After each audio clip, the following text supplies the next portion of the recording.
Nadine Grosjean, bonjour. Bonjour. Un grand merci d'avoir accepté l'invitation de la Fringale Culturelle. C'est un plaisir de vous rencontrer, c'est notre première fois. Oui, merci. Vous avez une actualité en librairie, un livre qui s'appelle Sois belle et tais-toi, dans les coulisses du mannequinat, disponible aux éditions City depuis le 17 février en librairie. Oui. Comment est née l'idée de raconter votre expérience dans le mannequinat ? Alors, je l'ai écrit vraiment comme un journal intime au début. J'avais pas idée de publier quoi que ce soit, mais j'avais besoin de me défouler et c'était mon caractère d'écrire un peu tout ce qui se passait dans ma vie. Et donc, je me suis dit, il faut que je laisse une trace de tout ça parce que parfois j'étais enchantée, mais parfois j'étais effrayée de ce que je vivais. Donc voilà, ça s'est fait comme ça petit à petit. Et au bout d'un moment, je me suis rendu compte que je dénonçais quelque chose, que ça pouvait aussi servir à des jeunes femmes et ouvrir un débat sur ce qui se passe dans ce milieu. Quand vous avez commencé à écrire, on est dans une génération où aujourd'hui ça blogue pas mal. Est-ce que c'était dans une idée comme ça, de web, de blog, ou vraiment non, rien à voir, une idée de journal intime qui finalement se transforme en bouquin? Ah ouais, non, rien à voir, vraiment c'était personnel et à un moment je me suis dit il faut que ça devienne public. Alors cette expérience du mannequinat, comment vous êtes tombé dedans déjà? Comment vous avez eu envie de faire du mannequinat. C'était vraiment un rêve de fillette. J'habitais dans une petite ville dans l'Allier et pour moi ça représentait vraiment la carrière idéale. J'étais très sensible à ça. Je me souviens que c'était la pleine période des supermodèles, donc Claudia Schiffer et tout ça. Ouais. Donc on en parlait énormément, moi ça me faisait rêver. Donc c'était c'était mon but ultime et j'ai commencé à envoyer des photos à 15 ans mais j'étais encore trop jeune et mes parents voulaient pas. Donc finalement j'ai commencé à 18 ans en me présentant à une agence.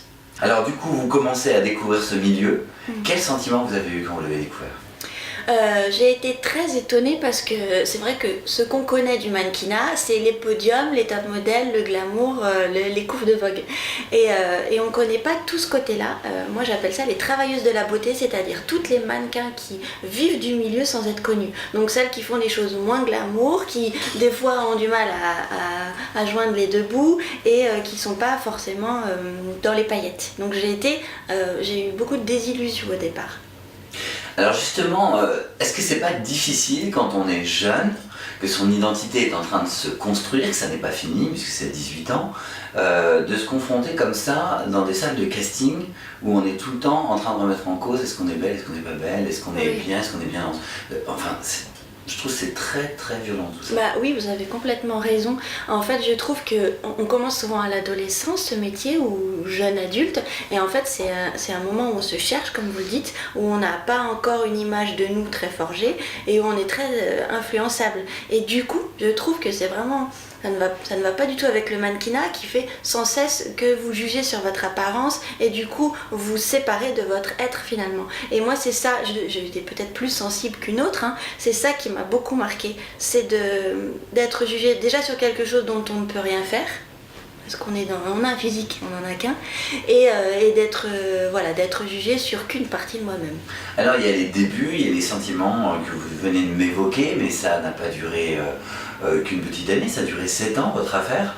Donc finalement, vous y avez quand même trouvé des éléments positifs. C'est quoi ces éléments? Bah, en fait, pourquoi vous avez duré 7 ans? Pourquoi j'ai été sado? Oui, peut-être que ça fait partie de la réponse, parce que vous avez aimé souffrir, je ne sais pas.